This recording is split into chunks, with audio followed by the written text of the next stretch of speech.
Bolsa brasileira, bolsa americana, título de 10 anos, commodities, inflação, juros e alguns dados. Vamos monitorar também o fluxo de dinheiro.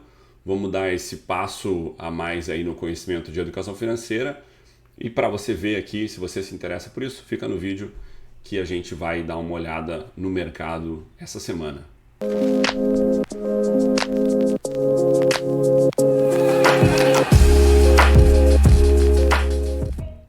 Olá a todos, meu nome é Marcos Miller. Para quem acompanha o canal sabe que aqui a gente fala de investimentos, economia, educação financeira e toda semana a gente tenta pelo menos fazer uma revisão do que está acontecendo. Essa semana não vou revisar muito o cenário de guerras, não vou revisar muito os cenários mais micro. Eu vou dar uma olhada um pouco de como está os juros no mundo, inflação. Vamos monitorar isso de forma que a gente possa ter no nosso mapa mental como que o mundo está indo, tá? Então vai ter um pouco de inflação, juros, minério de ferro, ouro. A gente vai dar uma olhada um pouco num cenário mais macro de como, para onde que o dinheiro tem fluído nos últimos anos, tá? E aí vamos falar um pouco de China, Estados Unidos. A gente vai falar aqui, vai dar uma olhada na Bolsa Brasileira, título de 10 anos. Vamos conversar sobre isso, o que isso significa. E falar um pouquinho também sobre a reforma reforma tributária, tá? Então, vou começar pela reforma tributária, depois a gente vai fazer um monitor do mercado. É importante salientar, né? Passou no Senado agora a reforma, só que ela teve alterações e aí ela tem que voltar para a Câmara para que essas alterações sejam votadas de novo. Então ela passou na Câmara, foi para o Senado, passou no Senado, mas com alterações, e por causa dessas alterações ela tem que voltar para a Câmara dos Deputados para ser aprovada de novo, tá? Então os deputados e os senadores eles têm que concordar em 100% do que está escrito e do que foi proposto, tá? Basicamente a nova reforma tributária ela vai simplificar o sistema, tá? Ela vai fazer com que a gente diminua lá uma série de impostos, são 5 impostos, né?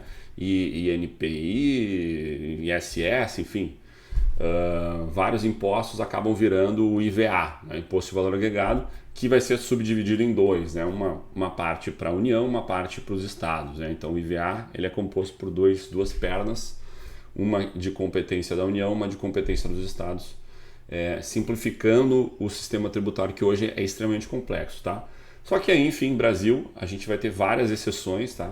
Então rolou um lobby muito forte com os deputados na Câmara, rolou algumas exceções já naquela proposta, foi para o Senado, rolou mais exceções com mais lobby de certos setores da economia, e aí começa a abrir várias exceções em cima disso, né? Impostos e alíquotas diferentes, e aí isso volta agora para a Câmara, tá? Basicamente, o que tinha se planejado é que esse IVA ia ficar na casa dos 27,5% de imposto, mas por causa dessas exceções ele pode ser que aumente essa alíquota média, porque assim, de novo, o governo ele não cria a riqueza, ele cobra impostos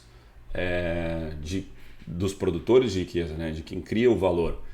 E se eu tirei e o governo ele tem uma estrutura de custos que é difícil de mexer, né? Tentou-se fazer nos últimos anos reformas administrativas, mas no momento que você não tem uma reforma administrativa, eu não vou entrar em nenhum mérito de julgamento sobre uma reforma administrativa, mas no momento que você não tem, esse custo não vai baixar e você tem que bancar, tá? E não existe déficit de governo, a gente já falou sobre isso num vídeo, não existe governo com déficit. Isso não existe.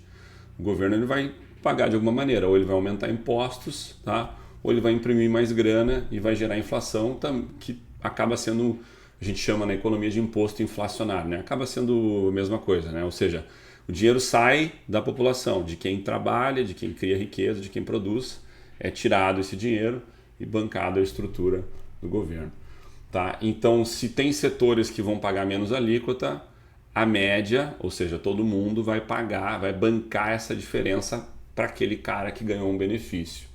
Tá? Então esse é um dos problemas do lobby, que o lobby cria, é justamente isso, né? Então sou amigo do rei, o rei vai lá, me dá um benefício e toda a população paga esse meu benefício porque não é o rei que vai bancar, entendeu? Basicamente é assim, tá? Explicando, tentando não ser crítico aqui, mas talvez alguém já interprete que eu sou crítico. mas aí é de cada um. Essa é a estrutura, tá? Então, basicamente vai acontecer isso, e aí essa mudança do imposto ela vai ser a longo prazo. Tá? Uma outra mudança importante também é que o imposto vai parar de ser focado onde é gerado o produto ou serviço, e sim onde ele é consumido. Essa transição da ponta inicial para a ponta final, onde é gerado o imposto, ela vai demorar aí bastante tempo, uns 50 anos, segundo a proposta. E aí a gente está falando de uma proposta que tem uma escada de tempo, né? Ela vai se desenrolar, não vai ser automática, ela vai ir acontecendo aos poucos, aí em torno, mais ou menos ao longo da década, eles vão baixando lá o ISS, baixando o IPI e subindo a outra alíquota de forma que a gente vá se acostumando, tá? Mas no início, nos primeiros anos, eles não vão baixar nada do que já tem, mas eles vão criar essa alíquota nova para a gente se acostumar, né? Até para o sistema se acostumar a ter essa alíquota ali, né? E ver como é que vai funcionar o fluxo desse dinheiro, tá? Ou seja, nos primeiros anos a gente vai pagar mais imposto, porque vai ter uma alíquota extra e as outras não vão cair. Então e aí sim depois ela vai começar a subir e essas outras vão cair até que ela seja substituída integralmente pelo novo imposto, que é o sobre valor agregado. Tá? Então a gente vai ter um pouco de aumento de impostos nesse início, pelo que eu li, cerca de 0,9% a 1% a mais ali de imposto, porque começa com a alíquota de 0,9% na parte de receitas, se eu não me engano, federal, e 0,1% estadual, ou o contrário. Aí, bom, dá uma lida, não é o que mais importa para você, né? Que isso aí vai importar para a União, que ela sabe de onde vêm os recursos, mas para você importa que você vai pagar um pouquinho mais de imposto nesse primeiro momento. Enfim, vai rolar essa troca. Ela tem uma vantagem muito interessante, tá? Não sou contra essa reforma, né? Talvez ela poderia ser melhor, mas é algo que a gente discute há 30 anos. A nossa complexidade tributária é gigante e isso diminui um pouco isso, fazendo com que a gente possa, enfim, ter uma estrutura tributária menor dentro das empresas, até dentro de casa também, tá? Então, assim, acho que é isso de reforma, bem rápido, né? Aí tem que ver desdobramentos aí dos próximos capítulos. Então vamos pro nosso vídeo para a gente fazer um pouco dar uma monitorada um pouco no mundo, e a gente começa aqui com a inflação, tá? Então só para a gente monitorar aí a inflação, vai acompanhando ao longo do tempo. Bom, tá aqui os campeões de inflação já conhecidos: Venezuela. O Líbano, ele já há algum tempo ele tem uma inflação muito alta, um país que está com uma estrutura com problemas, né? Inclusive em guerra, né? E a gente tem a Argentina aqui, que a gente já conhece há bastante tempo, Síria, Sudão, que também está em guerra, Turquia, que já tem uma inflação há bastante tempo alta, né? Isso eu estou falando do mundo, vocês podem talvez notar uma diferença nos vídeos anteriores, é porque aqui eu coloquei mundo, tá?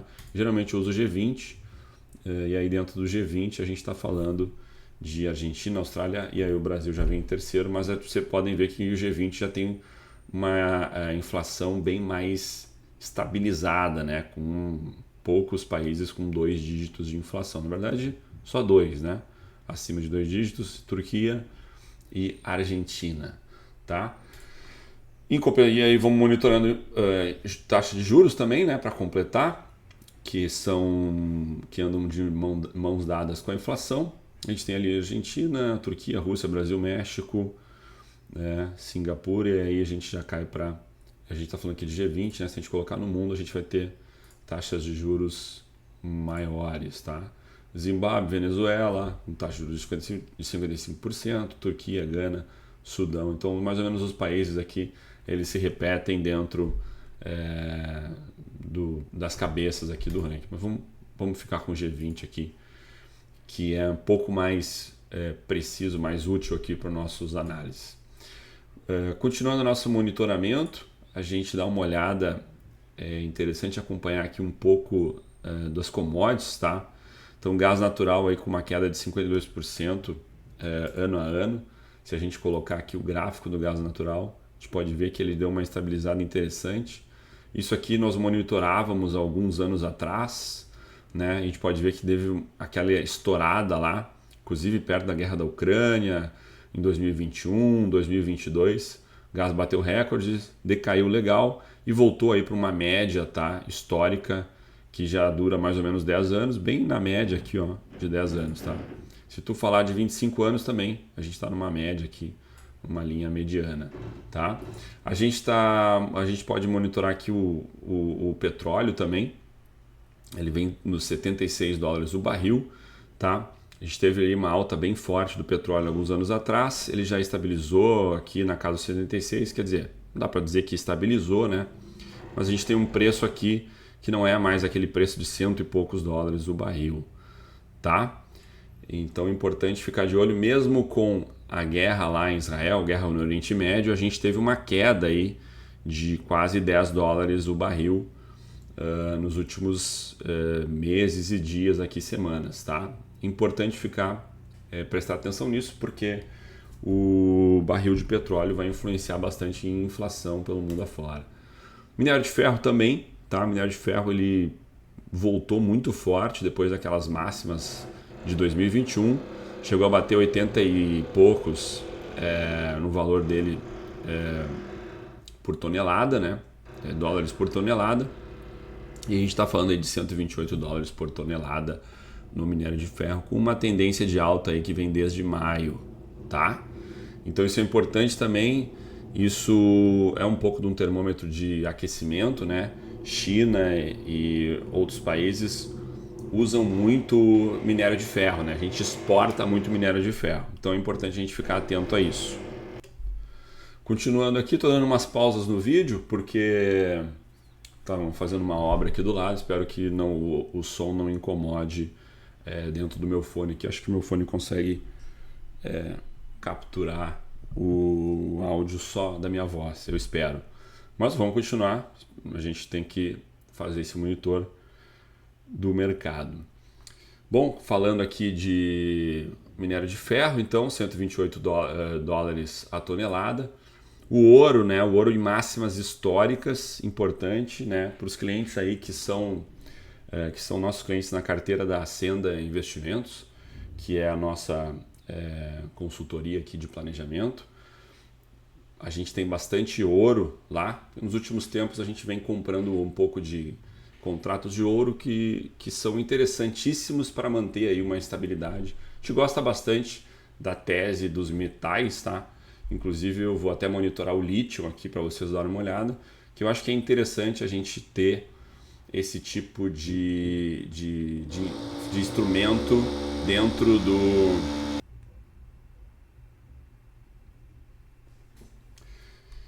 Então, como eu vinha falando, nós tivemos um cortezinho na falha, uma falhazinha também aqui no vídeo, mas como eu falando, o ouro também é importantíssimo para a gente monitorar. Acho que é importantíssimo ter na carteira esse tipo de proteção. O lítio, como eu falei que nós íamos monitorar, acho interessantíssimo ter isso em mente, tá? A gente está tendo um shift muito grande de... Deixa eu colocar aqui na tela. A gente está tendo um shift muito grande e está acelerado essa questão do carro elétrico, enfim, das baterias, e isso pode aumentar bastante a demanda por esse metal, tá? Essa tese foi falada ao longo de 2020, 2021 e fez com que o lítio explodisse, né, lá em 22 e voltasse ao normal agora, tá? Mas isso é normal, isso acontece, tá? Por isso que é importante você ter frieza, você tem que entender quando que algo tá virando uma bolha e quando que algo existe um crescimento original. Geralmente as coisas não crescem assim, principalmente nesse nível de preço aqui, ó, uma reta quase uma reta para cima, tá? Não existe algo que justifique um crescimento desse, tá? Uma demanda explodida assim pelo metal, mas é talvez interessante monitorar para ver o comportamento desse metal no longo do tempo, tá? Para a gente ver um crescimento mais maduro, mais estável, né? É que nem a Bitcoin também explodiu por um tempo, voltou, mas se você pegar uma média, ela tem crescido numa média interessante, numa média legal, por enquanto, e é sempre isso que a gente gosta de pontuar, tá? Um pouco de frieza é sempre bom para o mercado, tá? Então a gente continuando aqui a monitorar. A gente está falando aqui de soja. Então, soja está num preço até relativamente alto. A soja influencia vários outros grãos, tá? E a soja influencia bastante na inflação, tá? Projeções de mercado aqui. A gente tem a projeção de retorno anual aí do mercado como Singapura sendo um dos maiores retornos dentro dos mercados mais consolidados, mais desenvolvidos, né? Mercado americano aí com uma projeção de subir 2% no ano só, tá? É interessante aqui a subida na Europa, tá? Mercados que geralmente não crescem muito, tá? E aí dentro dos mercados emergentes a gente tem Rússia, tá? Até porque a Rússia teve uma queda muito forte nos últimos anos, né? Pós o início da guerra, e aí ela também está retornando lá de um fundo anterior, né? De um ponto mais embaixo, tá? Paquistão, Turquia, Brasil, com expectativa de crescimento aí na casa de 10%, 18% no Paquistão, né? E China na casa dos 9% também. Então, interessante monitorarmos esse tipo de dado para a gente ficar em cima. Um outro dado interessante que são os lucros, né, depois de pagar impostos dos negócios, né, das empresas que não são financeiras, né? E a gente vai ter aí um lucro de 5% aí projetado para o ano. Se você pegar um histórico maior de valor em porcentagem, inclusive você pode ver que os lucros das empresas, né, vamos botar no todo, ele vem aumentando ao longo dos anos, né, desde 1970, o que é bom, o que é importante, mostra que isso aqui reflete, claro, nas ações da bolsa, reflete no PIB, né, são as empresas gerando valor e crescendo cada vez mais ano a ano e criando riqueza, enfim, distribuindo lucros, solucionando problemas do cotidiano, melhorando as condições de vida. Perfeito? Um dado interessante que eu queria mostrar aqui que é o fluxo de dinheiro, tá? Então a gente está falando aqui de fluxo de exportações, né? E aí o amarelo é quem eu tô escolhendo para olhar, para analisar, tá? Então eu tô falando aqui de Américas, para onde vão as exportações das Américas, né? E o fluxo dela, claro, sem contar a própria América, né? A gente vê que a grana vai muito para a China, né? Se a gente colocar aqui no net, a gente não vê tanto isso. Isso é interessante, tá? Fala-se muito de, nossa, a China está crescendo, vai recebendo o dinheiro do mundo todo, tá? Mas se a gente olhar aqui o total, tá? O nominal, beleza, isso é uma verdade. Mas no net, ela também exporta, ela também, no caso da China, né? Ela importa também muito dos produtos da América. Então ela meio que ficou zerada aqui no net, tá? Então a América, na verdade, ela perde as Américas, né? Estamos falando de Américas em geral, claro, é uma análise super superficial, mas a gente está falando aqui que as Américas elas acabam tendo um déficit comercial, mais com a Austrália, norte da África e ali estamos falando aí de norte da Europa, tá? Interessante a gente olhar esse dado ao longo do tempo, né? Para a gente ver como isso vem se transformando em 2006, 2008. Podemos ver que o norte da África começa a surgir, ó, como grandes exportadores, tá? A gente começa a importar cada vez mais coisa deles, né? Oriente Médio também, e o fluxo de dinheiro acaba indo para esses lugares, tá? Interessante. É bom a gente olhar isso. Acho que é importante ter esse tipo de visão. Eu isolei aqui também a Europa, tá? Ele considerou aqui a Rússia inteira, tá? Por isso que vai parecer que a Ásia tá junto. Mas a Europa ela já tem um espalhamento, né? Ela tem um forte importações dos Estados Unidos, Brasil, China, Índia, Austrália, norte da Europa, da África. E a gente pode ver aqui que o norte da África, vocês vão ver que ele começa a aparecer bastante, tá? Mostra um pouco do desenvolvimento do norte da África como um todo, recebendo fluxos monetários, né? Importante ter essa análise de que olha para onde está indo o dinheiro no mundo, né? E se a gente olhar aqui de novo, a gente vai perceber que no net o dinheiro da Europa vai principalmente para os Estados Unidos, não vai para a China também, ó. Índia, a Austrália e também uma boa parte para o Brasil, né? Bom também, a gente tem muito viés de pensar que a China vai dominar tudo e vai crescer e vai passar os Estados Unidos. É possível também, bem provável que isso aconteça, mas os Estados Unidos não vai deixar de ser gigantesco da noite para o dia, tá? Então, é uma análise que eu sempre pontuo quando eu converso sobre o tema, tá?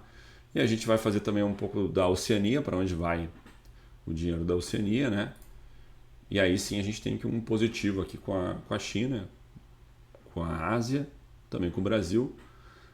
Brasil que tem balança comercial positiva, né? E a própria Ásia, para onde vai o dinheiro dela, né? E aí no net, aí a gente importa e exporta quase que a mesma coisa deles, mas olha lá os Estados Unidos, né? Recebendo positivamente aí parte da grana da Ásia como um todo, tá? Importante aqui, eu tinha um outro gráfico que me sumiu, mas era a mesma coisa. E aí a gente passa a analisar um pouco de bolsa, tá? Bolsa subindo legal aí nas últimas semanas, tá?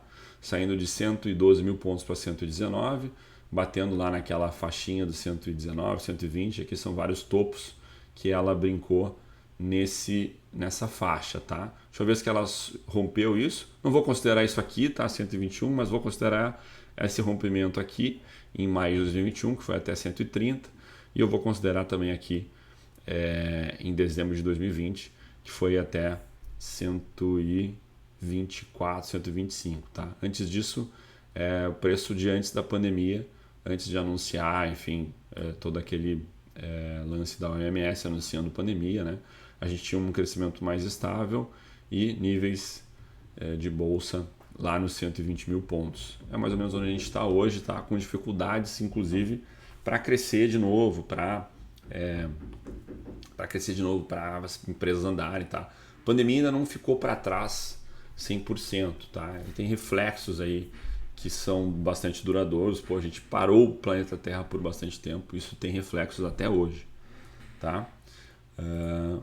A gente dá uma olhada nos títulos de 10 anos brasileiros. Você pode ver que a gente teve uma queda bem forte aqui, junto com a queda da Selic. E aí mesmo com a Selic caindo, a gente já teve um retorno aqui no título de 10 anos, batendo na casa dos 11,33.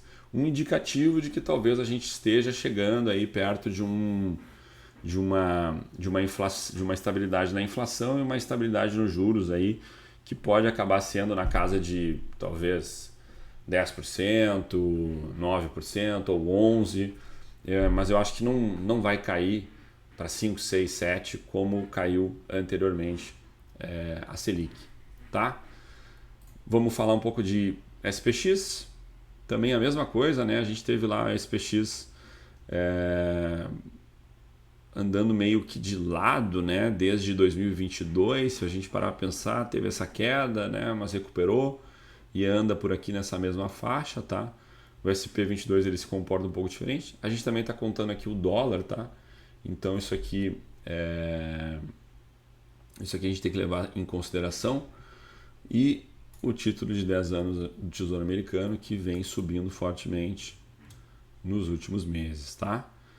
Isso aqui faz com que o fluxo de grana vá muito para os Estados Unidos, né? No mercado financeiro vá para os Estados Unidos, porque, né, a gente está falando de um título ultra seguro, né? Da maior economia do mundo, acabamos de ver, né? Uma economia que tem um potencial gigante, absorve dinheiro do mundo todo. E a gente está falando desse título ultra seguro de 4,5, né? Rendimento, sem que o cara não precise fazer nada. Ele coloca no titular e está ganhando quase 5% ao ano. Quase o que paga a nossa poupança, o cara está ganhando lá no título americano. Então, isso é forte, tá? Isso é importante também da gente levar em consideração. Bom, enfim, para a gente ter essa noção, um recorde histórico aí nos últimos anos. Tá bom? A gente vai ficar por aqui. Desculpe aí os pormenores do vídeo, vai ter alguns cortezinhos, mas é isso. Muito obrigado, até mais.